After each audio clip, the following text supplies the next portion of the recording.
5년 전, 저는 서울에서 도망치듯 내려왔습니다. 퇴직금 1억 3천을 창업에 다 넣었거든요. 2년 만에 전부 날렸습니다. 거기다 대출까지 받았던 게 있어서 빚도 생겼어요. 전세금 빼서 겨우 갚고 나니까 남은 돈이 1억 남짓이었습니다. 그때 제 나이 57. 다시 취직할 곳도 없고, 그렇다고 또 뭘 해볼 용기도 없었어요. 그래서 선택한 게 귀촌이었습니다. 시골 가면 적게 쓰면서 버틸 수 있지 않을까? 솔직히 그게 다였어요. 근데요, 막상 내려와 보니까 생각했던 것과 많이 달랐습니다. 좋은 점도 있었고요. 예상 못한 문제도 있었어요. 후회했던 순간도 있었고, 그래도 버틴 이유도 있었습니다. 5년이 지난 지금, 저는 어떻게 됐을까요? 부자가 됐을까요? 아니면 더 망했을까요? 오늘은 그 얘기를 솔직하게 해보려고 합니다. 저는 30년을 한 회사에서 일했어요. 대기업은 아니었지만 중견기업이었고요. 월급 꼬박꼬박 나오고 크게 불만 없이 다녔습니다. 그 사이에 작은 아파트 하나 마련했었어요. 대단한 건 아니었지만 그래도 내 집이었거든요. 근데 아들이 둘이잖아요. 둘 다 결혼할 나이가 되니까 고민이 생기더라고요. 요즘 세상에 집 없이 결혼하기 어렵잖아요. 그렇다고 애들한테 알아서 하라고 하기엔 마음이 안 편했어요. 결국 아파트 팔았습니다. 6억 좀 안 되게 받았어요. 거기서 아들 둘한테 1억 5천씩 해줬어요. 총 3억이요. 나머지 3억으로 저희 부부는 빌라 전세로 들어갔습니다. 내 집에서 전세로 내려앉는 기분이 어떤지 아세요? 씁쓸하더라고요. 그래도 자식들 결혼시켜야지 싶었어요. 부모 마음이 다 그렇잖아요. 그러다 55세 명예퇴직 얘기가 나왔어요. 회사 사정이 안 좋아지면서 구조조정이 시작됐고요. 저도 그 대상에 들어갔습니다. 퇴직금은 1억 3천만 원 정도 받았어요. 30년 다닌 것 치고는 적다 싶었지만 그래도 목돈이긴 했죠. 문제는 그 다음이었어요. 55이면 어디 취직이 되겠어요. 이력서 넣어봤자 연락도 안 오고요. 그래서 생각한 게 창업이었습니다. 주변에서 치킨집 하면 괜찮다는 얘기를 많이 들었거든요. 프랜차이즈 가맹비 내고 인테리어하고 초기 재료비까지. 퇴직금만으로는 부족했어요. 결국 대출을 받았습니다. 1억 7천만 원. 퇴직금 1억 3천에 대출 1억 7천. 총 3억을 창업에 넣은 거예요. 아내는 걱정했어요. 이 나이에 장사를 해본 적도 없는데 괜찮겠어? 저는 자신 있게 말했죠. 프랜차이즈니까 본사에서 다 알려줘. 걱정 마. 지금 생각하면 그게 제일 큰 착각이었어요. 처음 6개월은 그럭저럭 됐습니다. 오픈빨이라고 하잖아요. 동네 사람들이 신기해서 한 번씩 와주더라고요. 근데 그게 끝이었어요. 7개월째부터 매출이 뚝 떨어졌습니다. 한 달에 2천만 원 나오던 게 1천만 원으로 줄었고요. 1년 지나니까 700에서 800만 원밖에 안 나왔어요. 재료비, 인건비, 월세, 로열티 다 빼면 남는 게 없었습니다. 어떤 달은 마이너스였어요. 그때부터 잠이 안 오기 시작했어요. 새벽에 눈이 떠지면 천장만 보면서 계산을 했거든요. 이번 달 카드값, 대출 이자, 밀린 재료비, 머릿속이 숫자로 가득 찼습니다. 1년 반쯤 됐을 때 권리금 받고 넘기려고 했어요. 부동산에도 내놓고 아는 사람한테도 물어보고요. 근데 인수하겠다는 사람이 없더라고요. 요즘 치킨집 누가 해요? 다 망하는데. 그 말 듣고 현실을 인정했습니다. 결국 2년 만에 폐업했어요. 보증금 일부 날리고 인테리어 비용은 그냥 버린 거고요. 퇴직금 1억 3천은 전부 사라졌고 대출 1억 7천은 고스란히 빚으로 남았습니다. 30년 일해서 받은 돈이 2년 만에 전부 날아간 거예요. 그때 제가 가장 무서웠던 건 숫자가 아니었어요. 아내 눈을 못 마주치겠더라고요. 내가 말렸잖아. 그 말 한마디 안 했거든요, 아내가. 근데 그게 더 힘들었어요. 차라리 뭐라고 하면 싸우기라도 하지. 아무 말 없이 밥 차려주는 뒷모습 보면 가슴이 막 답답했습니다. 자식들한테는 말도 못했어요. 방금 결혼시킨 애들한테 아버지 망했다 하기가 어디 쉽나요? 아버지 요즘 어때요? 물으면 응, 괜찮아 그랬죠. 괜찮은 게 아닌데. 괜찮은 척하는 게 제일 힘들더라고요. 가게 정리하고 나서 한동안 아무것도 못했어요. 하루 종일 집에 있으면서 멍하게 TV만 봤습니다. 뭘 해야 할지 모르겠더라고요. 그러다 현실적인 문제가 눈앞에 닥쳤어요. 대출 1억 7천. 이자만 한 달에 70만 원씩 나가는데 수입은 0원이었거든요. 국민연금은 62세부터 나오는 거라 아직 5년이나 남았고요. 아내가 파트타임으로 일하긴 했는데 그걸로는 이자도 안 됐어요. 이러다 진짜 큰일 나겠다 싶었습니다. 결국 결단을 내렸어요. 전세금을 빼기로 했습니다. 3억짜리 전세였거든요. 거기서 빈 1억 7천을 갚았어요. 남은 돈 1억 3천. 그게 저희 부부한테 남은 전부였습니다. 근데 이 돈으로 서울에서 어떻게 살아요? 월세 얻고 생활비 쓰다 보면 몇 년 못 가서 바닥날 게 뻔했어요. 그때부터 밤마다 검색을 하기 시작했어요. 50대 재취업, 중장년 일자리, 적은 돈으로 사는 법, 별의별 걸 다 찾아봤어요. 근데 현실적으로 되는 게 없더라고요. 경비 일자리도 경쟁이 심하다고 하고, 배달은 체력이 걱정됐고요. 그러다 우연히 귀촌 관련 영상을 보게 됐어요. 시골에서 월 100만 원으로 사는 사람들 얘기였거든요. 집값 싸고, 텃밭에서 채소 키우고, 돈 안 써도 살 수 있다고. 처음엔 그냥 흘려들었어요. 그게 어디 쉽겠어 싶었거든요. 근데 계속 보다 보니까 생각이 바뀌더라고요. 돈을 더 버는 건 지금 내 상황에선 어렵다. 그러면 덜 쓰는 쪽으로 방향을 바꿔야 하는 거 아닌가. 그때부터 진지하게 찾아보기 시작했습니다. 귀농귀촌 종합센터라는 데가 있더라고요. 거기서 빈집 정보도 나오고 지역별로 지원 정책도 정리돼 있었어요. 전북 쪽에 월세 15만 원짜리 빈집도 있었고요. 전남 쪽엔 보증금 1천에 월 20만 원대 농가주택도 있었습니다. 서울에서 월세 살면 보증금의 월세의 관리비에 1억 3천 금방 바닥나요. 근데 시골은 다르더라고요. 작은 집 전세로 들어가면 5천만 원이면 되는 데도 있었어요. 그러면 8천만 원이 손에 남는 거잖아요. 그 돈으로 몇 년은 버틸 수 있겠다 싶었어요. 이거다 싶었습니다. 문제는 아내였어요. 어느 날 저녁에 조심스럽게 꺼냈거든요. 여보, 우리 시골로 내려가면 어떨까? 아내 표정이 굳더라고요. 갑자기 무슨 소리야. 서울에서 이렇게 버티다간 돈 다 없어져. 그래도 시골은 아내는 평생 서울에서만 산 사람이거든요. 시골이라곤 명절에 시댁 가본 게 전부였어요. 거기 가서 뭐 하게. 아는 사람도 없는데. 일단 버티는 거지. 돈 덜 쓰면서. 그게 말이 돼? 첫 번째 대화는 그렇게 끝났어요. 그 뒤로 며칠 동안 서로 말이 없었습니다. 저도 강요하고 싶지 않았거든요. 평생 같이 산 사람한테 나 따라와 하기가 쉽지 않잖아요. 그래서 혼자 가려고 마음 먹었어요. 나 먼저 내려가서 자리 잡을게. 당신은 서울에 있어. 근데 아내가 그러더라고요. 당신 혼자 보내면 거기서 쓰러질 것 같아서 못 보내겠어. 그 말 듣고 눈물이 날 뻔했어요. 참았지만요. 아내가 이어서 말했습니다. 같이 가자.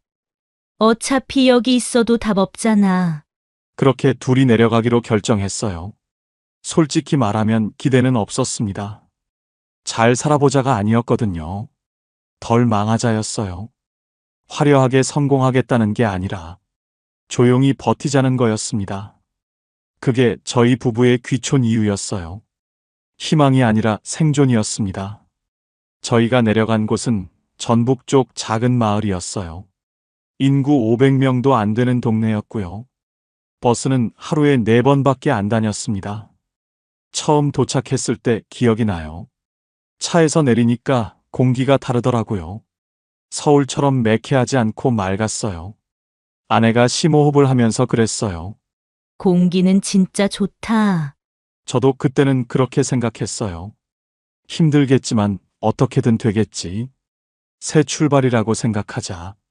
집은 보증금 3천만 원에 월세 15만 원짜리 농가주택이었어요. 30년 넘은 집이라 낡긴 했지만 방 2개의 마당도 있었거든요. 서울에서는 상상도 못할 가격이잖아요. 처음엔 이 가격에 이 정도면 괜찮다 싶었어요. 마당에 텃밭도 만들 수 있겠다. 여기서 조용히 살면 되겠다. 그렇게 생각했습니다. 그런데 문제는 첫 겨울에 터졌습니다. 시골집은 대부분 단독주택이에요.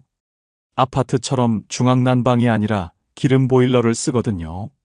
처음엔 그게 뭐가 다른가 싶었어요. 보일러는 다 똑같은 거 아닌가 했거든요. 기름통에 기름 채워놓고 쓰면 되는 거라고만 알았어요. 11월쯤 되니까 슬슬 추워지기 시작했어요. 보일러 틀었습니다. 아무리 기다려도 따뜻해지질 않더라고요. 방바닥은 미지근한데 공기는 차갑고요. 창문 틈새로 바람이 들어오는 게 느껴졌어요. 밤에 자다가 추워서 깼어요. 이불을 덮고 있는데도 코끝이 시리더라고요.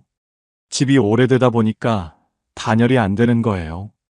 이중창도 아니고 옛날 창문 그대로였거든요. 문틈으로 바람이 쌩쌩 들어왔습니다. 그래서 보일러를 더 세게 틀었어요. 기름이 쭉쭉 빠지는 소리가 들리더라고요. 일주일 만에 기름 반통이 사라졌어요. 이거 뭔가 이상하다 싶었습니다. 첫 달 난방비 고지서 받아보고 깜짝 놀랐습니다. 38만 원. 서울 빌라 살 때 겨울 난방비가 12에서 13만 원 나왔거든요. 시골이 더 싸겠거니 했는데 3배가 나온 거예요. 아내가 고지서 보더니 한숨을 쉬더라고요. 이게 뭐야? 서울보다 더 나오네. 저도 할 말이 없었어요. 알아보니까 기름 보일러가 원래 그렇대요. 기름값이 비싸기도 하고 단열 안 되는 집은 열이 다 새거든요. 아무리 틀어도 밑 빠진 독에 물 붓기였던 거예요. 동네 어르신한테 여쭤봤더니 그러시더라고요. 여기 겨울에 다 그래. 익숙해져야 돼. 익숙해지라니. 40만 원씩 내면서 어떻게 익숙해져요? 결국 방법을 찾아야 했습니다. 보일러 온도 최대한 낮추고요. 전기장판 깔고 내복 입고 버텼어요. 문풍지도 사다가 창문마다 붙였습니다. 그래도 한겨울엔 40만 원 가까이 나왔어요. 4개월 동안 난방비로만 150만 원 넘게 쓴 것 같아요. 솔직히 이건 예상 못했어요. 유튜브에서 봤던 귀촌 영상들 있잖아요. 시골은 돈 안 든다 월 100만 원이면 충분하다. 그런 말만 믿었던 거예요. 집값은 싸도 유지비가 싼 게 아니더라고요. 특히 겨울이 문제였어요. 여름엔 괜찮거든요. 에어컨 없어도 선풍기만 틀면 되니까요. 근데 겨울은 버티기가 힘들어요. 춥다는 건 참을 수가 없더라고요. 나이 들수록 더 그렇고요. 그때 처음으로 귀촌이 정답인가 하는 의문이 들었어요. 아내한테는 말 안 했지만요. 속으로 계속 생각했습니다. 잘못된 선택이었나? 여기서 10년, 20년 버틸 수 있을까? 문제가 이것만 있었던 게 아니었어요. 난방비 문제만 해도 머리가 아팠는데요. 또 다른 문제가 있었어요. 사람이었습니다. 시골 가면 인심이 좋다고들 하잖아요. 이웃끼리 반찬도 나눠 먹고 정도 많고 저도 그렇게 생각했거든요. 근데 현실은 좀 달랐어요. 처음 이사 왔을 때 동네 한 바퀴 돌면서 인사를 드렸어요. 서울에서 내려왔습니다. 앞으로 잘 부탁드려요. 어르신들 반응이 어땠냐면요. 아, 예. 그게 끝이었어요. 반갑다는 말도 없고, 어디서 왔냐, 뭐 하러 왔냐 묻지도 않으시더라고요. 그냥 쳐다보기만 하고 지나가셨어요. 처음엔 원래 그런가 보다 했어요. 시골 어르신들이 말수가 적으신 거겠지. 시간이 지나면 나아지겠지. 근데 한 달이 지나도 똑같았어요. 길에서 마주치면 제가 먼저 인사를 해요. 안녕하세요. 돌아오는 대답은 고개 한번 까딱. 아니면 그냥 못 본 척 지나가시는 분도 있었어요. 그게 좀 서운하더라고요. 제가 뭘 잘못한 것도 아닌데 왜 저렇게 대하시나 싶었어요. 아내한테 그 얘기를 했더니 그러더라고요. 우리가 외지인이니까 그런 거 아닐까? 외지인. 그 말이 맞았어요. 나중에 알고 보니까 이 동네 사람들은 대부분 3대째 살고 있는 분들이었어요. 할아버지 때부터 여기서 태어나서 여기서 늙은 거예요. 그런 동네에 갑자기 서울 사람이 들어온 거잖아요. 경계하는 게 어쩌면 당연한 거였어요. 근데 머리로는 이해가 돼도 마음은 좀 힘들더라고요. 어느 날은 마을 경로당 앞을 지나가는데 어르신들이 모여 계셨어요. 제가 인사를 드렸거든요. 근데 한 분이 다른 분한테 이러시는 거예요. 작은 소리였는데 들렸어요. 저 분이 서울에서 왔다는 사람이래요. 그 말투가요. 뭐랄까 곱지 않았어요. 서울에서 왔다는 사람. 그게 마치 이상한 사람이란 뜻 같았거든요. 그날 집에 와서 아무 말도 못하고 앉아 있었어요. 또 한 번은 이런 일이 있었어요. 마을에서 작은 행사가 있었거든요. 경로당에서 점심 같이 먹는 날이었대요. 근데 저희는 아무도 안 알려줬어요. 나중에 지나가다가 사람들이 모여 있는 걸 봤거든요. 오늘 뭐 하세요? 여쭤봤더니 그냥 모임이에요 하고 끝이었어요. 초대받지 못한 거죠. 그게 노골적으로 당신 오지 마 한 건 아니에요. 근데 안 알려준 거잖아요. 그게 더 묘하게 서운하더라고요. 어느 날 마을 이장님을 만났어요. 용기 내서 여쭤봤습니다. 제가 뭔가 잘못한 게 있을까요? 동네 분들이 좀 어려워하시는 것 같아서요. 이장님이 웃으시면서 그러시더라고요. 잘못한 거 없어요. 여기가 원래 그래요. 서울 사람들 가끔 내려오시거든요. 근데 1년 안에 다 올라가세요. 그러니까 사람들이 안 친해지려는 거예요. 어차피 갈 사람이라고 생각하시는 거지. 그 말이 은근히 찔리더라고요. 어차피 갈 사람. 나는 여기서 뿌리 내리고 살려고 왔는데 동네 사람들은 이미 나를 금방 떠날 사람으로 보고 있었던 거예요. 그날 밤에 아내한테 그 얘기를 했어요. 여기 사람들이 우리 1년 안에 올라갈 거래. 아내가 한숨을 쉬더니 그러더라고요. 그럼 우리가 증명해야지. 안 간다고. 맞는 말이었어요. 근데 그게 쉽지 않더라고요. 말 한마디 섞기가 어렵고, 눈 마주치기도 불편하고, 나는 다가가고 싶은데 상대방이 벽을 세우고 있으니까요. 그때가 제일 외로웠던 것 같아요. 서울에선 그래도 아는 사람이 있었거든요. 친구도 있고, 직장 동료도 있고, 마음 맞으면 밥 한 끼 같이 먹을 사람이 있었어요. 근데 여기선 아무도 없었어요. 아내밖에. 둘이서 밥 먹고, 둘이서 산책하고, 둘이서 TV 보고, 그게 다였어요. 가끔 서울 친구한테 전화하면 이런 말 하잖아요. 시골 생활 어때? 좋지. 좋다고 말했어요. 근데 속으로는 달랐어요. 여기 사람들은 나를 안 받아주는데. 그래도 1년쯤 지나니까 조금씩 달라지더라고요. 제가 먼저 계속 인사드리고, 길에서 마주치면 안부 여쭤보고, 작은 것들 먼저 건네기도 했어요. 그러니까 슬슬 마음을 여시는 분들이 생겼어요. 아직 안 올라가셨네요. 그 말이 칭찬인지 뭔지 모르겠지만요. 그래도 말을 걸어주시는 게 고맙더라고요. 텃세는 분명히 있었어요. 근데 시간이 조금씩 풀어주기도 했어요. 다만 그 시간을 버티는 게 쉽지 않았습니다. 시골 오기 전에 이런 생각을 했어요. 사람 적으면 편하겠다. 복잡한 인간관계 없으니까 스트레스도 없겠다. 서울에서 직장 생활 30년 하면서 사람한테 치인 게 많았거든요. 상사 눈치, 동료 경쟁, 거래처 비위 맞추기. 그런 거 없는 삶이 좋겠다 싶었어요. 근데요, 막상 살아보니까 정반대였습니다. 사람이 없으니까 편한 게 아니라 불안하더라고요. 처음엔 몰랐어요. 둘이서 지내는 게 익숙해지니까 괜찮았거든요. 시간이 지나면서 느껴졌어요. 뭔가 허전하다는 거. 아침에 일어나면 아내하고 밥 먹고요. 낮에는 마당 정리하거나 텃밭 보고요. 저녁 먹고 TV 보다가 자고요. 그게 하루예요. 그리고 그게 매일 반복돼요. 말 섞을 사람이 없어요. 서울에선 편의점만 가도 안녕하세요 인사하잖아요. 카페 가면 주문하면서 한마디라도 하고요. 별것 아닌 것 같아도 그게 다 사람이랑 부딪히는 거거든요. 근데 여기선 그런 게 없어요. 마트 가려면 차 타고 20분을 나가야 하고요. 동네 안에선 마주치는 사람도 별로 없어요. 하루 종일 아내하고만 얘기하는 날이 대부분이었어요. 한 번은 아내한테 그랬어요.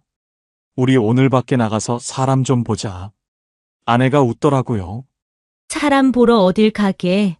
여기 사람이 없는데. 웃긴 말인데 웃기지가 않았어요. 진짜 사람이 없으니까요. 그러다 무서웠던 일이 있었어요. 한밤중이었어요. 자다가 갑자기 가슴이 답답해서 깼거든요. 숨이 잘 안 쉬어지는 느낌이었어요. 심장이 빨리 뛰고요. 아내를 깨웠어요. 여보, 나 좀 이상해. 아내가 놀라서 일어났어요. 어디가 아파? 병원 가야 해? 그때 갑자기 이 생각이 든 거예요. 병원이 어디지? 가장 가까운 응급실이 차로 30분 거리였거든요. 그것도 밤에 길이 한산할 때 얘기예요. 근데 지금 가슴이 아프잖아요. 내가 운전을 할 수 있나? 아내는 운전을 못 하는데. 119 불러도 여기까지 얼마나 걸리지? 그 생각이 꼬리에 꼬리를 물더라고요. 솔직히 가슴보다 그 생각이 더 무서웠어요. 여기서 쓰러지면 어떡하지? 다행히 그날은 좀 누워 있으니까 괜찮아졌어요. 아마 체한 거였던 것 같아요. 근데 그 뒤로 자꾸 그 생각이 나더라고요. 나이가 있으니까 몸이 언제 어떻게 될지 모르잖아요. 서울에선 그런 걱정 안 했거든요. 병원이 가깝고 사람이 많으니까. 근데 여기선 달라요. 아파도 부탁할 사람이 없어요. 급해도 도와줄 사람이 없어요. 그게 진짜 무섭더라고요. 아내한테 그 얘기를 했어요. 나 그날 밤에 진짜 무서웠어. 아내도 그러더라고요. 나도 당신 깨울 때 손이 떨렸어. 둘이서 한참 말이 없었어요. 그때 깨달았어요. 외로움이라는 게 그냥 심심한 게 아니구나. 사람이 없다는 건요. 도움받을 곳이 없다는 거예요. 기댈 곳이 없다는 거예요. 그게 진짜 외로움이더라고요. 서울에 있는 친구한테 가끔 전화했어요. 목소리라도 들으면 좀 나을까 싶어서. 근데 통화하고 끊으면 더 허전해지더라고요. 친구는 서울에 있고 나는 여기 혼자고 그 거리가 느껴지니까요. 아내가 없었으면 진짜 못 버텼을 거예요. 둘이서 버티니까 그나마 가능했지. 혼자였으면 반년도 못 있었을 것 같아요. 가끔 아내한테 고맙다고 했어요. 당신 아니었으면 나 진짜 큰일 났다. 아내가 그러더라고요. 나도 마찬가지야. 혼자 여기 있었으면 미쳤을 거야. 둘이서 웃었어요. 웃으면서도 좀 씁쓸했어요. 우리한테 서로밖에 없구나. 시골 생활이 낭만적일 거라고 생각했던 적이 있거든요. 조용하고 평화롭고 여유 있고. 하지만 현실은요. 조용한 게 아니라 적막한 거예요. 평화로운 게 아니라 고립된 거예요. 외로움은 환경 문제가 아니었어요. 사람 문제였어요. 사람이 그리워질 줄 몰랐어요. 시끄러운 게 그리워질 줄 몰랐어요. 그래도 버텼습니다. 버텨야 했으니까요. 근데요. 이렇게 힘든 얘기만 하면 여러분 답답하시죠? 사실 좋은 점도 있었어요. 없었으면 5년을 못 버텼겠죠. 여기까지 들으시면 이런 생각 드실 수 있어요. 그래서 귀촌하지 말라는 얘기야? 힘든 것만 있었던 거야? 아니에요. 좋은 점도 분명히 있었어요. 솔직히 말하면요. 좋은 점이 없었으면 5년을 못 버텼을 거예요. 힘들기만 했으면 1년 만에 올라갔겠죠. 근데 안 올라간 이유가 있어요. 그 얘기를 해볼게요. 제일 먼저 달라진 건 돈이 나가는 속도였어요. 서울에 있을 때는 돈이 계속 빠져나갔거든요. 아무것도 안 해도 나가는 돈이 있잖아요. 월세, 관리비, 교통비, 식비. 밖에 나가면 커피 한 잔, 밥 한 끼. 이것저것 쓰다 보면 한 달에 200만 원은 기본이었어요. 근데 여기선 달랐어요. 월세가 15만 원이에요. 관리비는 없고요. 교통비도 거의 안 들어요. 어차피 차 타고 다니는데 기름값만 나가거든요. 제일 크게 줄어든 건 식비였어요. 텃밭에서 채소를 직접 길렀거든요. 배추, 무, 고추, 상추, 깻잎. 처음엔 어설펐는데 1년 지나니까 제법 되더라고요. 마트에서 채소 살 일이 거의 없어졌어요. 이웃 어르신이 농사 지은 거 나눠주실 때도 있고요. 처음엔 말도 안 걸어주시던 분들이 시간이 지나니까 이거 가져가요 하시더라고요. 감자 한 박스, 고구마 한 봉지. 그런 거 받으면 진짜 고맙더라고요. 서울에서 한 달에 식비만 60만 원에서 70만 원 썼거든요. 여기선 30만 원이면 충분해요. 많이 쓰면 40만 원. 다 합치면 한 달 생활비가 80만 원에서 100만 원이면 돼요. 서울에서 200만 원 넘게 쓰던 걸 생각하면 절반도 안 되는 거죠. 그리고 가만히 놀고만 있었던 건 아니에요. 수입도 조금씩 생겼어요. 아내는 면사무소에서 연결해준 노인 일자리 사업을 했어요. 경로당 청소하고 어르신들 점심 준비 돕는 일이었거든요. 한 달에 40만 원 정도 들어왔어요. 저도 가만히 있진 않았어요. 농번기엔 동네에서 일손 불러주시더라고요. 모내기철, 수학철에 하루 일하면 10만 원씩 받았어요.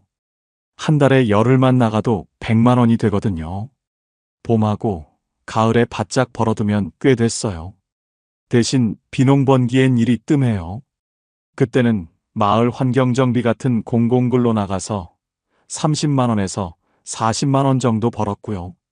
연평균 내면 제가 한 달에 50만 원에서 60만 원, 아내가 40만 원, 둘이 합치면 100만 원 정도는 됐어요. 그리고 올해부터 국민연금이 나오기 시작했어요. 62세 되니까 드디어 나오더라고요. 한 달에 80만 원 정도. 많진 않아요. 근데 그거라도 있으니까 숨통이 트이더라고요. 3년 뒤에 65세 되면 기초연금도 나온다고 하더라고요. 그때 되면 좀 더 여유가 생기겠죠. 수입이 지출보다 조금 많아졌어요. 서울에 있었으면 어떻게 됐을까 가끔 생각해요. 1억 3천 가지고 서울에서 월세 살았으면요. 아마 3, 4년 만에 바닥났을 거예요. 근데 여기선 아직 남아있어요. 넉넉하진 않지만 바닥은 안 났어요. 오히려 조금씩 모이더라고요. 한 달에 10만 원, 20만 원씩. 큰 돈은 아니지만 마이너스가 아니라는 게 중요했어요. 돈이 쌓이진 않아도 빨리 새지 않는다. 이게 귀촌의 가장 현실적인 장점이었어요. 서울에선 돈이 나가는 속도를 못 따라갔거든요. 여기선 속도가 느려졌어요. 그래서 버틸 수 있었어요. 물론 부자가 된 건 아니에요. 여전히 빠듯해요. 근데 무너지진 않았어요.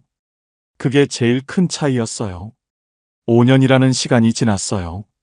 처음엔 하루하루가 길었거든요. 아침에 눈 뜨면 오늘은 또 뭘 하지 싶었어요. 서울에서 직장 다닐 때는 그런 고민 없었잖아요. 출근하면 할 일이 정해져 있으니까요. 근데 여기선 아무것도 정해진 게 없었어요. 처음엔 그게 불안했어요. 내가 지금 뭘 하고 있는 거지? 이렇게 살아도 되는 건가? 쓸모없는 사람이 된 것 같았어요. 사업 망하고 서울에서 도망쳐 온 사람. 돈도 못 벌고 시골에서 숨어 사는 사람. 스스로를 그렇게 생각했거든요. 근데 1년, 2년 지나면서 생각이 바뀌더라고요. 어느 날 아침이었어요. 텃밭에 나갔는데 상추가 막 자라 있는 거예요. 일주일 전에 씨 뿌려놓은 건데 어느새 싹이 올라와 있더라고요. 그거 보면서 뭔가 뭉클했어요. 내가 심은 게 자라고 있구나. 별것 아닌 것 같잖아요. 근데 그때 느낌이 참 좋았어요. 서울에서 30년 일하면서 그런 느낌 받아본 적 없거든요. 월급은 받았지만 뭔가 키워냈다는 느낌은 없었어요. 근데 여기선 달랐어요. 내가 심고, 내가 물 주고, 내가 거둬요. 그게 다 눈에 보이거든요. 그러면서 조금씩 깨달았어요. 삶이 꼭 바빠야 하는 건 아니구나. 뭔가 대단한 걸 해야 하는 것도 아니구나. 그냥 살아가는 것. 그것만으로도 충분할 수 있구나. 아내하고 관계도 달라졌어요. 서울에 있을 때는 솔직히 대화가 별로 없었거든요. 아침에 일어나면 저는 출근하고, 저녁에 들어오면 피곤해서 TV만 보고, 주말에도 각자 할 일 하고, 같은 집에 사는데 따로 노는 느낌이었어요. 근데 여기선 둘이 붙어 있잖아요. 24시간 같이 있으니까 처음엔 좀 불편했어요. 서로 짜증날 때도 있었고요. 좀 저리 가 있어 싶을 때도 있었어요.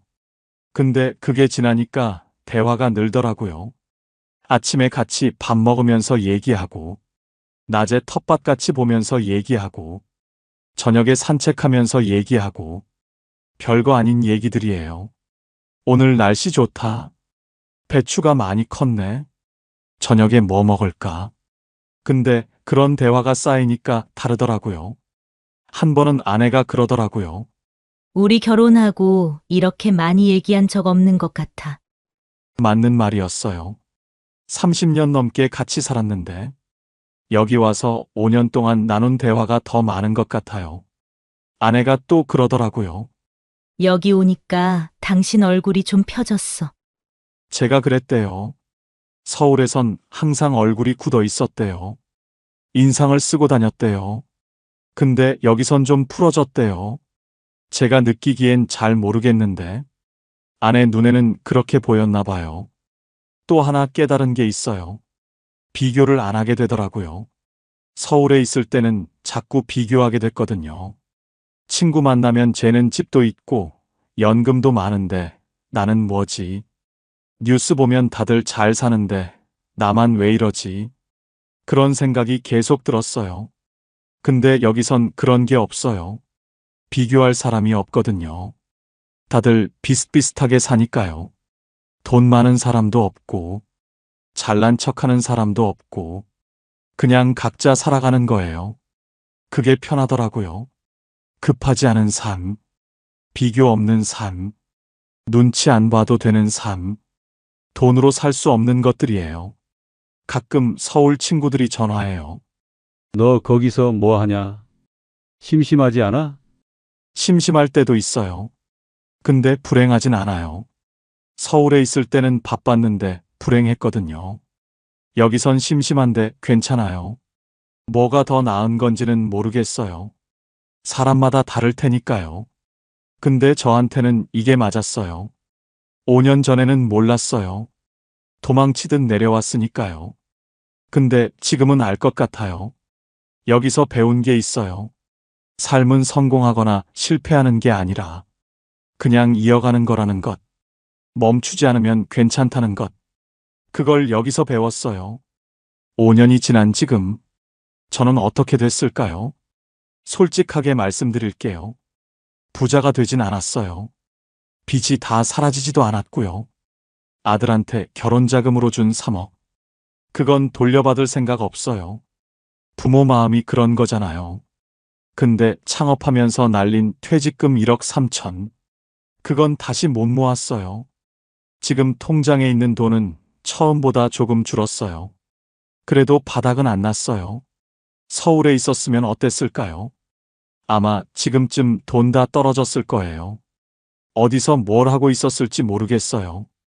근데 여기선 버티고 있어요. 한 달에 들어오는 돈이 나가는 돈보다 조금 많아요. 그게 전부예요. 화려하지 않아요. 여유롭지도 않고요. 근데 무너지진 않았어요. 귀촌이 인생을 바꿔주진 않았어요. 대신 망하는 속도를 늦춰줬어요. 버티는 방식을 바꿔줬어요. 그래서 아직 서 있는 거예요.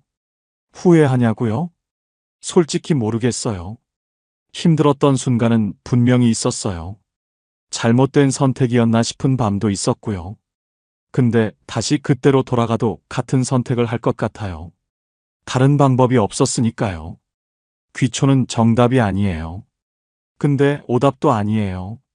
누군가에겐 도피일 수 있고, 누군가에겐 생존일 수 있어요. 저한텐 생존이었어요. 오늘 제 얘기 들어주셔서 감사합니다. 길게 얘기했는데요. 정리하면 이래요. 퇴직금 1억 3천 창업에 다 날리고, 남은 돈 1억 3천 들고 시골로 내려왔어요. 난방비에 놀랐고, 텃세에 서운했고, 외로움에 힘들었어요. 근데 돈은 덜 나갔고, 일도 조금씩 생겼고, 마음은 편해졌어요. 5년 지난 지금, 부자는 안 됐지만 무너지지도 않았어요. 그게 제 귀촌 이야기예요. 여러분이라면 어떻게 하셨을까요? 서울에서 끝까지 버티는 선택. 아니면 귀촌으로 내려가서 시간을 사는 선택. 정답은 없는 것 같아요. 사람마다 상황이 다르니까요. 다만 저는 이렇게 생각해요. 중요한 건 어디서 사느냐가 아니라 어떻게 버티느냐인 것 같아요. 서울에서 버틸 수 있으면 서울에서 버티면 되고, 시골에서 버틸 수 있으면 시골에서 버티면 돼요. 방법은 다를 수 있어요. 근데 목표는 같잖아요. 무너지지 않는 것, 끝까지 서 있는 것. 저는 그 방법이 귀촌이었던 거예요. 혹시 지금 힘드신 분 계시면요. 너무 자책하지 마세요. 저도 그랬거든요. 사업 망하고 아내 눈도 못 마주치고 도망치듯 내려왔어요. 근데 5년 버텼어요. 아직 서 있어요. 여러분도 할 수 있어요. 오늘 영상이 도움이 되셨다면 구독이랑 좋아요 한 번씩 부탁드립니다. 저희 채널은 이렇게 노후 준비, 현실적인 돈 이야기를 전해드리고 있거든요. 다음에도 도움되는 이야기 가져올게요. 여러분 생각은 어떠신가요? 귀촌 해볼만 할까요, 말까요? 댓글로 편하게 나눠주세요. 긴 영상 끝까지 들어주셔서 감사합니다. 70세가 되면 노후의 진짜 얼굴이 드러납니다. 연금은 매달 들어오지만 위기는 예고 없이 찾아옵니다. 자녀의 실직, 배우자의 병, 작은 사고, 갑작스러운 장례, 그리고 전세 인상까지 누구에게나 일어날 수 있는 순간들이죠. 이때 우리를 지켜주는 건 연금이 아닙니다. 바로 오늘 당장 꺼낼 수 있는 현금입니다. 그렇다면 70세 이후 반드시 준비해야 할 그 현금의 규모는 과연 얼마일까요? 지금부터 6가지 실제 순간을 통해 확인해 보겠습니다. 70세 장기호 씨. 그의 노후는 평범했습니다. 넉넉하지는 않았지만 부족하지도 않았습니다. 매달 들어오는 연금으로 끼니를 챙기고 아내 오순희 씨와 함께 동네 산책을 하는 것. 그게 하루의 가장 큰 즐거움이었습니다. 하지만 어느 날 평화를 깨는 소식이 찾아왔습니다. 아들 재민이 직장에서 해고를 당한 겁니다.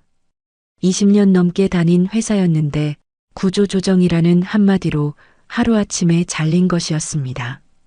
처음엔 금방 다시 일자리를 찾을 거라 믿었습니다. 하지만 현실은 냉정했습니다. 이력서를 내도 답이 없고 면접에 나가도 번번이 고배를 마셨습니다. 30도 아닌 40도 아닌 이미 45. 점지도 그렇다고 노련한 간부도 아닌 애매한 나이였습니다. 재민의 표정은 점점 굳어갔습니다. 생활비는 쌓여만 갔고 집안 분위기는 냉랭해졌습니다. 아내와의 다툼은 잦아졌습니다. 아이들 학원비, 월세, 생활비. 그 모든 짐이 한꺼번에 그의 어깨를 짓눌렀습니다. 결국 파국이 찾아왔습니다. 며느리가 집을 나가버린 겁니다. 더는 이렇게 못 살겠어. 그녀가 남긴 마지막 말은 차갑게 가슴을 파고들었습니다. 남겨진 건 재민과 어린 손주 둘뿐이었습니다. 갈 곳이 없어진 재민은 결국 부모님 집을 찾았습니다. 손주 둘을 데리고 문을 두드렸습니다. 기호 씨는 애써 밝게 웃으며 맞이했지만 속마음은 무겁게 가라앉았습니다. 그날부터 장기호 씨의 노후는 완전히 달라졌습니다. 더 이상 단순한 지원이 아니었습니다. 양육이 시작된 겁니다. 아침마다 손주들의 도시락을 싸야 했고 학교 준비물도 챙겨야 했습니다. 냉장고는 금세 비워졌고 집안은 하루가 다르게 시끌벅적해졌습니다. 웃음소리가 들릴 때마다 마음은 따뜻해졌지만 지출은 눈에 띄게 불어났습니다. 기호 씨는 밤마다 통장을 열어보았습니다. 남은 돈을 세어보고 또 세어보았습니다. 비상금은 눈 깜짝할 새 줄어들고 있었습니다. 아내 순희 씨는 손주들이 잘 때마다 한숨을 쉬었습니다. 여보, 우리 버틸 수 있을까? 그녀의 목소리는 떨렸습니다.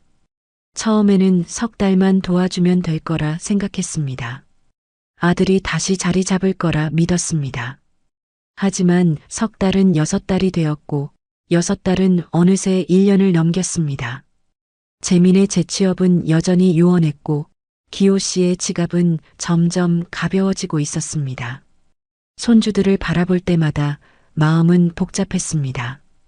밥을 먹고 웃고 잠든 얼굴을 보면 그래, 우리가 지켜야지 라는 생각이 들었습니다. 하지만 동시에 이렇게 계속 버틸 수 있을까? 라는 두려움도 커져갔습니다. 그는 깨달았습니다. 노후를 무너뜨리는 건 꼭 병원비만이 아니었습니다. 예상치 못한 자식의 위기, 그로 인해 부모가 떠안게 되는 책임. 그 순간 가장 필요한 건 연금이 아니라 바로 현금이었습니다. 연금으로는 버티지 못한다. 노후를 지켜줄 건 결국 내 손에 쥔 현금뿐이다. 장기호 씨는 마음속으로 그렇게 되뇌었습니다. 72세 최병호 씨. 그의 하루는 단조롭지만 평화로웠습니다. 아침이면 신문을 꼼꼼히 읽으며 세상 돌아가는 소식을 챙기고 점심에는 동네 사람들과 장기를 두며 소일했고 저녁이면 아내 윤미 씨와 나란히 앉아 드라마를 보며 웃곤 했습니다. 오랜 직장 생활을 마친 뒤 맞이한 노후는 그저 평범했지만 그 평범함이 더없이 고마운 나날이었습니다. 사소한 불편이 있더라도 함께하는 시간이 있다는 것만으로도 충분했습니다. 그러던 어느 날 아침, 식탁에 앉아있던 병호 씨의 손에서 숟가락이 떨어졌습니다. 처음에는 단순한 실수라고 생각했습니다. 하지만 이내 손끝에 힘이 빠지고 입술이 비뚤어지며 말이 엉키기 시작했습니다. 여보, 뇌졸중이야? 119 불러야 돼. 윤미 씨는 순간 직감했고 곧장 전화를 걸었습니다. 사이렌 소리와 함께 구급차가 달렸습니다. 병호 씨는 의식은 또렷했지만 팔과 다리는 납덩이처럼 무거워져 움직이지 않았습니다. 혀는 제멋대로 굴러가 발음이 꼬였고 속으로는 분명히 생각이 또렷한데 입은 전혀 말을 따라주지 않았습니다. 그 답답함에 눈물까지 맺혔습니다. 응급실에서 각종 검사가 이어졌습니다. CT, MRI, 혈관 촬영. 의사는 단호히 말했습니다. 혈관이 막혔습니다. 지금 바로 수술해야 합니다. 순간 윤미 씨의 다리가 풀렸지만 망설일 틈은 없었습니다. 다행히 수술은 성공적으로 끝났습니다. 하지만 문제는 그 다음이었습니다. 병호 씨는 반신이 마비된 채로 깨어났습니다. 걷지도 못했고 말도 더듬었습니다. 의사는 시간이 지나면 조금씩 나아질 수 있다고 했지만 앞으로 몇 달, 아니 몇 년간은 재활과 간병이 반드시 필요하다고 했습니다. 그때부터 윤미 씨의 하루는 송두리째 바뀌었습니다. 남편의 식사를 떠먹이고 침대에서 몸을 일으켜 세워주고 굳어가는 손발을 주물러주는 일이 일상이 되었습니다. 밤에는 수시로 일어나 뒤척이는 남편을 돌봐야 했습니다. 깊게 잠들 수 없었고 몸은 지쳐갔지만 마음은 더 무겁게 가라앉았습니다. 결국 간병인을 써야 했습니다. 혼자 감당하기에는 한계가 있었기 때문입니다. 하지만 간병인을 쓰는 순간부터 지출은 눈덩이처럼 불어났습니다. 재활치료비, 간병비, 약값, 매일같이 돈이 빠져나갔고 통장을 열어볼 때마다 두려움이 밀려왔습니다. 연금은 일정하게 들어왔지만 그 돈만으로는 턱없이 부족했습니다. 우리가 이렇게 오래 버틸 수 있을까? 윤미 씨는 매일 계산기를 두드리며 한숨을 내쉬었습니다. 다행히 부부는 몇 년 전부터 혹시 모를 상황에 대비해 조금씩 모아둔 현금이 있었습니다. 그 돈 덕분에 병원비를 제때 낼 수 있었고 간병인을 쓰며 남편의 회복을 이어갈 수 있었습니다. 만약 그 돈이 없었다면 어땠을까요? 수술은 무사히 끝났더라도 재활을 지속할 수 없었을 겁니다. 간병인을 두지 못했다면 윤미 씨 혼자 돌보다가 결국 쓰러지고 말았을지도 모릅니다. 그랬다면 두 사람의 삶은 동시에 무너졌을 것입니다. 어느 날 재활치료실 창가에 앉아있던 병호 씨가 어눌한 발음으로 아내에게 말했습니다. 여보, 고마워. 짧은 한마디였지만 그 속에는 미안함과 고마움이 뒤섞여 있었습니다. 윤미 씨는 그 말을 듣고 눈시울이 뜨거워졌습니다. 현금이 없었다면 남편과 이 자리에 함께 있을 수조차 없었을 거라는 생각 때문이었습니다. 병은 단순히 한 번의 위기가 아니라 끝없는 싸움이었습니다. 보험도 연금도 한계가 있었습니다. 수술비만큼이나 무서운 건 이후로 이어지는 재활비와 간병비였습니다. 그 모든 것을 버틸 수 있게 한 건 결국 현금이었습니다. 윤미 씨는 매일 다짐했습니다. 노후를 지켜주는 건 연금이 아니라 언제든 꺼내 쓸 수 있는 현금이야. 그녀의 눈에 비친 병호 씨는 예전처럼 자유롭게 움직이지는 못했지만 여전히 곁에 있었습니다. 그리고 그것만으로도 현금이 지켜낸 오늘은 충분히 소중했습니다. 70세 김혜란 씨, 남편을 먼저 떠나보내고 혼자 조용히 살고 있었습니다. 아침이면 작은 마당의 감나무를 바라보고 점심은 근처 시장에서 사온 반찬으로 간단히 차려 먹고 저녁에는 동네 경로당에서 친구들과 이야기를 나누며 하루를 마쳤습니다. 그 집은 특별한 곳이었습니다. 남편과 함께한 20년의 추억이 담겨 있었고 아이들을 키운 흔적도 고스란히 남아 있었습니다. 낡았지만 정겨웠고 무릎이 불편한 혜란 씨에게는 근처 병원과 시장, 경로당이 가까워 더없이 편리한 곳이었습니다. 하지만 그 평화는 한 통의 전화로 흔들렸습니다. 집주인의 목소리는 평소와 달리 굳어 있었습니다. 김 여사님, 전세금을 올려야 할 것 같습니다. 순간 혜란 씨의 손에서 전화기가 미끄러질 뻔했습니다. 전세금을 올려달라는 말은 곧 이 집을 지킬 수 있을지의 문제였기 때문입니다. 며칠 뒤 직접 마주 앉아 이야기를 나눴습니다. 집주인은 미안한 표정을 지었지만 말은 단호했습니다. 요즘 다 올랐습니다. 옆집도 뒷집도 다 그렇습니다. 저도 세금이 늘고 수리비가 계속 들어가서. 혜란 씨는 고개를 끄덕였지만 속은 무너져 내렸습니다. 이 나이에 어디로 가라는 건가? 그날 밤 잠을 이룰 수 없었습니다. 익숙한 골목, 단골 가게, 친구들과 웃던 경로당. 그 모든 걸 잃어야 하는 건 아닐까 하는 두려움이 파도처럼 몰려왔습니다. 아이들에게 손을 벌릴 수도 없었습니다. 큰아들은 대출에 허덕였고 작은아들은 아직 아이들 교육비로 빠듯했습니다. 엄마, 조금만 기다려.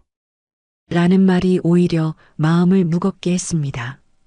혜란 씨는 며칠 동안 은행 통장을 열어보며 깊은 한숨을 쉬었습니다. 노후를 대비해 모아둔 돈, 혹시 모를 병원비나 생활비를 위해 아껴둔 돈. 그 돈을 써야 하는 걸까? 마지막 보루라고 여겼던 돈을 꺼내 쓰는 순간 앞으로의 안전망은 사라질지도 모른다는 불안이 짓눌렀습니다. 하지만 선택의 여지는 많지 않았습니다. 집을 잃는 순간 병원도 시장도 친구들도 모두 멀어질 겁니다. 새로운 동네에서 낯선 사람들과 관계를 맺어야 하는 두려움, 버스를 오래 타야만 나올 수 있는 불편함, 무릎이 좋지 않은 혜란 씨에게는 그 모든 게 큰 짐이었습니다. 은행 창구에 앉아 돈을 찾을 때 손이 떨렸습니다. 20년 동안 조금씩 쌓아 올린 돈이 순식간에 사라지는 기분이었습니다. 여보, 나 잘한 거겠지. 혜란 씨는 속으로 중얼거렸습니다. 새 계약서에 도장을 찍는 순간 숨이 턱 막히던 긴장이 풀렸습니다. 적어도 앞으로 몇 년은 이 집에서 계속 살 수 있었습니다. 감나무가 서 있는 마당, 봄이면 노란 꽃이 피는 담벼락, 경로당에서 들려오는 웃음소리. 그 모든 일상이 지켜진 겁니다. 그날 저녁 남편의 사진 앞에 앉아 혜란 씨는 조용히 말했습니다. 당신이 심어둔 감나무, 앞으로도 내가 지킬게요. 비상금이 없었다면 그녀는 낯선 동네로 밀려나야 했을 겁니다. 버스도 드물고 병원도 멀고 친구 하나 없는 곳에서 홀로 노후를 보내야 했을 겁니다. 현금은 단순한 돈이 아니었습니다. 익숙한 집과 일상, 그리고 삶의 터전을 지켜주는 힘이었습니다. 노후를 안전하게 만드는 건 화려한 자산이 아니라 당장 꺼내 쓸 수 있는 그 현금이었습니다.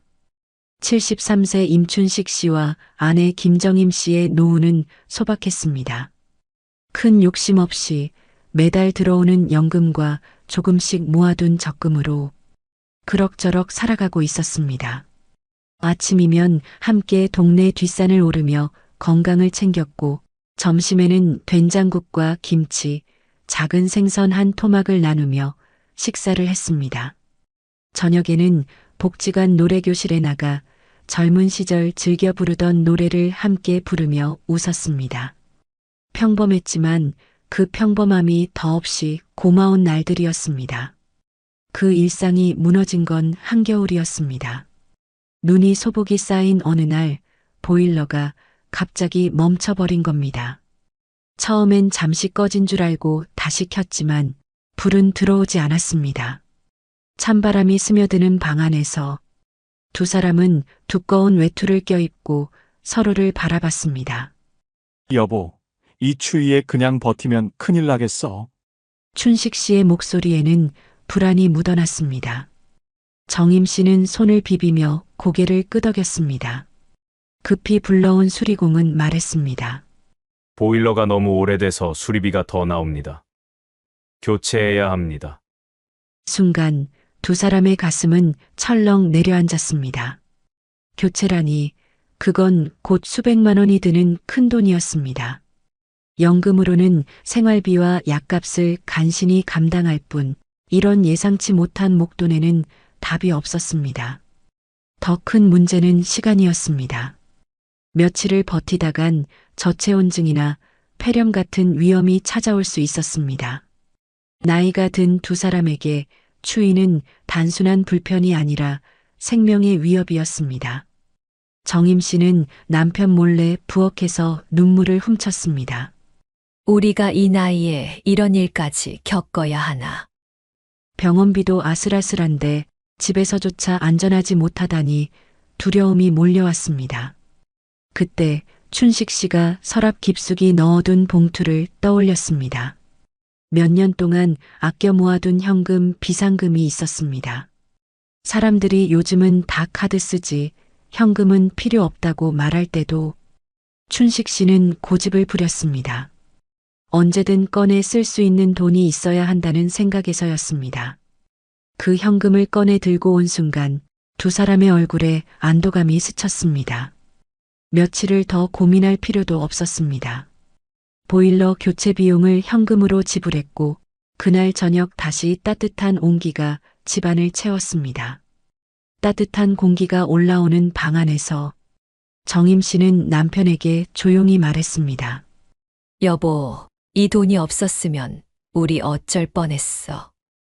짧은 대사였지만 그 속에는 두려움과 안도가 모두 담겨 있었습니다. 비상금은 단순한 돈이 아니었습니다. 집을 지켜주는 힘, 그리고 노후의 평범한 일상을 유지해주는 마지막 안전망이었습니다. 만약 그 돈이 없었다면 두 사람은 차가운 집에서 불편한 담요를 덮고 언제 올지 모를 자식들의 도움을 기다려야 했을지도 모릅니다. 그랬다면 건강은 물론 삶의 의욕까지 잃어버렸을 것입니다.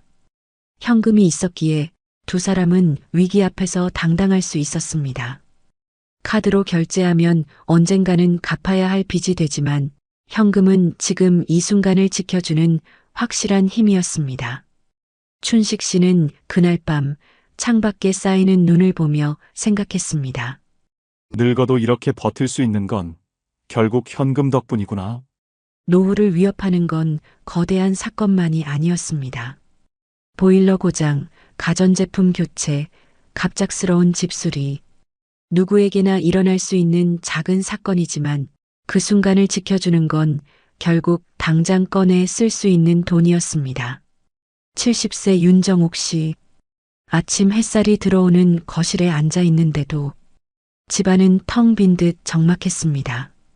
불과 몇 달 전까지만 해도 남편의 기침 소리와 라디오 볼륨이 뒤섞여 이 집을 가득 채웠습니다. 하지만 이제 그 소리는 어디에도 없었습니다.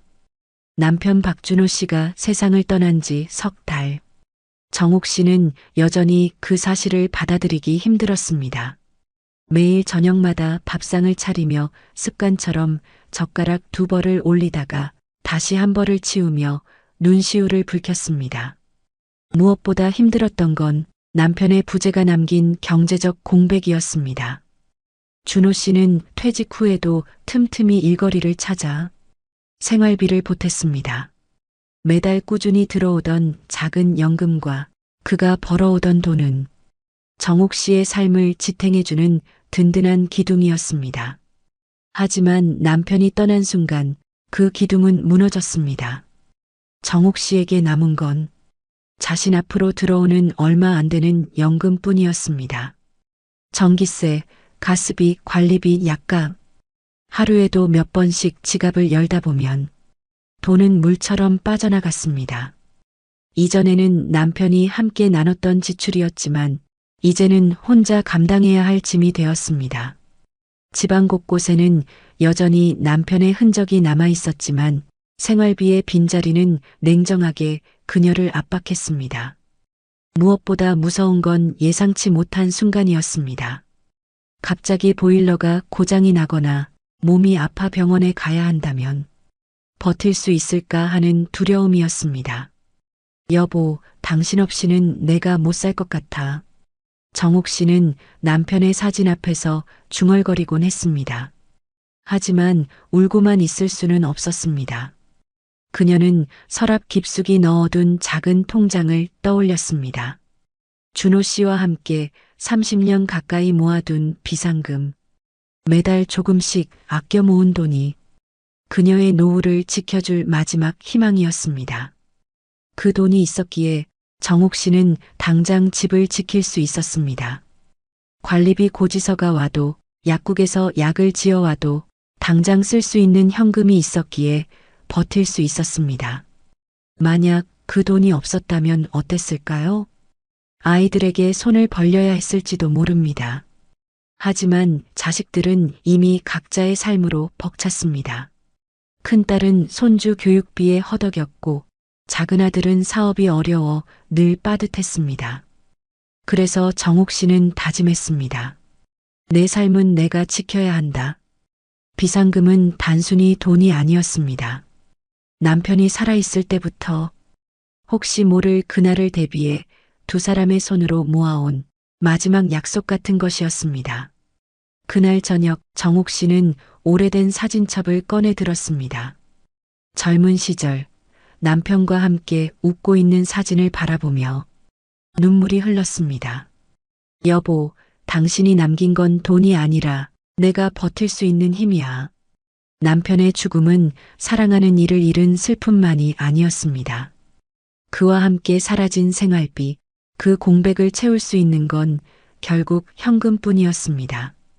현금이 있었기에 삶은 이어졌고 집은 지켜졌으며 그녀의 하루도 무너지지 않았습니다. 노후를 위협하는 건 단지 병이나 사고가 아니었습니다. 사랑하는 사람의 부재가 남긴 경제적 빈자리, 그 순간을 버틸 수 있게 하는 건 어떤 자산보다도 어떤 연금보다도 당장 꺼내 쓸 수 있는 현금이었습니다. 71세 오세권 씨와 아내 박영숙 씨는 그동안 어떻게든 스스로 버텨왔습니다. 큰 돈은 아니었지만 연금과 소소한 적금으로 생활비와 약값을 충당하며 살아왔습니다. 하지만 몇 달 전부터 병원비와 생활비가 겹쳐 통장이 빠르게 바닥을 드러내기 시작했습니다. 여보, 이제는 정말 힘들겠어. 애들한테 말해야 하지 않을까? 세권 씨는 망설이며 아내에게 말했습니다. 영숙 씨는 한참 동안 침묵하다가 고개를 끄덕였습니다. 아이들에게 부담을 주고 싶지 않았지만 더는 방법이 없었습니다. 며칠 뒤 큰아들 집에 갔습니다. 따뜻한 국물이 담긴 저녁상을 앞에 두고 세권 씨는 조심스레 말을 꺼냈습니다. 아들아, 이번 달 생활비가 조금 모자라서 말이다. 혹시 조금만 보태줄 수 있겠니? 순간 식탁 위 공기가 무겁게 가라앉았습니다. 아들은 젓가락을 내려놓으며 잠시 눈을 감았습니다. 아버지, 저희도 애들 학원비에 대출까지 솔직히 여유가 없어요. 며느리의 표정은 이미 굳어 있었습니다. 아이는 눈치를 보며 조용히 밥만 먹었습니다. 그날 집으로 돌아오는 길, 영숙 씨는 말없이 눈물을 흘렸습니다. 이 나이에 자식한테 손 벌려야 하다니 참 서글프다. 세권 씨는 괜히 손주 얼굴까지 떠올라 마음이 무거워졌습니다. 그 후로는 작은 갈등이 잦아졌습니다. 아들이 전화를 받을 때마다 또 돈 얘기하시려는 건 아니겠죠? 라는 말이 따라왔습니다. 며느리는 눈에 띄게 거리를 두었고 명절 모임에서도 분위기는 어색해졌습니다. 자식에게 기대려던 마음은 오히려 관계의 균열을 만들고 말았습니다. 돈의 문제가 가족의 정까지 흔들어 놓은 겁니다. 영숙 씨는 결국 서랍 속을 뒤지다 과거에 모아두었던 작은 봉투를 발견했습니다. 병원비에 쓰지 않고 남겨둔 현금 몇 장이 들어 있었습니다. 그 돈을 꺼내드는 순간 마음 한구석이 조금은 가벼워졌습니다. 여보, 우리 앞으로는 자식들한테 말하지 말자. 우리가 가진 걸로 버텨보자. 세권 씨의 목소리에는 단호함이 묻어 있었습니다. 그 말에 영숙 씨도 고개를 끄덕였습니다. 현금은 단순한 돈이 아니었습니다. 자존심이자 관계를 지켜주는 울타리였습니다. 자식에게 의존하는 순간 무너졌던 마음이 현금을 꺼내드는 순간 다시 세워졌습니다. 만약 그 돈마저 없었다면 두 사람은 끝내 자식에게 손을 벌리고 그 과정에서 가족의 관계까지 잃었을지 모릅니다. 노후를 지켜주는 건 단순히 생활비가 아니었습니다. 자식에게 미안한 마음을 주지 않고 스스로의 삶을 유지할 수 있게 하는 최소한의 힘. 그게 바로 당장 꺼내 쓸 수 있는 현금이었습니다. 그리고 두 사람은 다시 다짐했습니다. 앞으로 어떤 일이 닥치든 우리 노후는 우리가 지켜야 한다. 6가지 순간을 돌아보면 한 가지 공통점이 보입니다. 위기는 늘 예상치 못한 곳에서 찾아왔고 그 순간을 버텨준 건 연금이 아니라 바로 현금이었습니다. 첫 번째는 자녀 문제였습니다. 직장을 잃거나 생활이 흔들리면 부모에게 의지하는 건 흔한 일입니다. 마음으로는 돕고 싶지만 현실은 결코 가볍지 않았습니다. 수백만 원 단위의 지원이 반복되면 노부모의 노후 자금은 순식간에 바닥을 드러냅니다. 두 번째는 병과 간병이었습니다. 병원 응급실 문 앞에 서면 지금 바로 수술해야 한다는 말이 들려옵니다. 수술비, 재활비, 간병비. 한 달에 수백만 원이 순식간에 빠져나갑니다. 보험이 있어도 당장은 본인 부담이 먼저입니다. 그때 필요한 건 역시 손에 잡히는 돈이었습니다. 세 번째는 집이었습니다. 수십 년을 살아온 전셋집, 집주인의 한마디로 전세금이 수천만 원 올라갑니다. 익숙한 동네를 떠나야 하나, 아니면 비상금을 깨서라도 지켜야 하나. 결국 현금이 있어야 삶의 터전을 지킬 수 있었습니다. 네 번째는 배우자의 죽음 이후 찾아오는 생활 공백입니다. 평생을 함께했던 남편이 세상을 떠나자 매달 들어오던 연금과 생활비가 한순간에 끊겼습니다. 장례 비용은 물론 그 뒤에 생활비까지. 슬픔 속에서도 당장 필요한 건 역시 돈이었습니다. 다섯 번째는 생활 속 갑작스러운 지출입니다. 한겨울에 고장이 난 보일러, 생계를 책임지던 낡은 트럭, 고쳐도 소용없다는 진단이 떨어지면 교체 비용만 수백만 원이 필요합니다. 노후에는 이런 돌발 상황이 오히려 더 자주 찾아옵니다. 여섯 번째는 자식에게 의존했을 때의 갈등입니다. 처음에는 미안하지만 곧 당연해집니다. 부담이 쌓이고 대화는 단절되고 마침내 갈등은 가족관계를 무너뜨립니다. 이 역시 부모 스스로 현금을 준비했을 때만 피할 수 있는 문제였습니다. 이렇게만 모아봐도 필요한 금액은 금세 수천만 원을 넘어섭니다. 자녀 지원에 몇백만 원, 간병과 병원비에 수천만 원, 전세 인상에는 3천만 원 이상, 장례와 생활 공백에는 최소 1,000만 원. 크고 작은 위기를 합치면 현실적으로 최소 3천만 원에서 5천만 원의 현금은 반드시 필요했습니다. 연금은 매달 들어오지만 위기는 달력을 기다려주지 않습니다. 그날 그 순간 당장 꺼낼 수 있는 현금만이 삶을 지켜주는 마지막 버팀목이었습니다. 오늘 우리는 6가지 순간을 함께 살펴봤습니다. 자녀의 실직, 배우자의 병, 갑작스러운 사고, 예고 없는 장례, 전세금 인상, 그리고 가족 간의 갈등까지 모두 남의 이야기가 아니었습니다.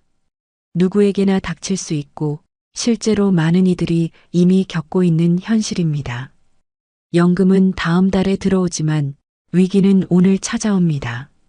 그날을 버티게 하는 건 그 어떤 제도도 보험도 아닌 바로 손에 잡히는 현금이었습니다. 이제 질문을 드리고 싶습니다. 여러분은 70세 이후 어떤 순간이 가장 두렵습니까? 자녀에게 손을 벌려야 하는 순간입니까? 병원 응급실 문 앞에 서 있는 순간입니까? 아니면 익숙한 집을 떠나야 하는 순간입니까? 그 답은 각자 다르겠지만 한 가지 사실만은 분명합니다. 누구도 이런 순간을 피할 수 없다는 것. 그리고 준비된 현금만이 우리를 지켜줄 수 있다는 것입니다. 오늘의 영상이 도움이 되셨다면 앞으로도 함께 준비할 수 있도록 구독, 좋아요, 댓글 꼭 부탁드립니다. 여러분의 작은 참여가 저에게는 큰 힘이 됩니다. 감사합니다.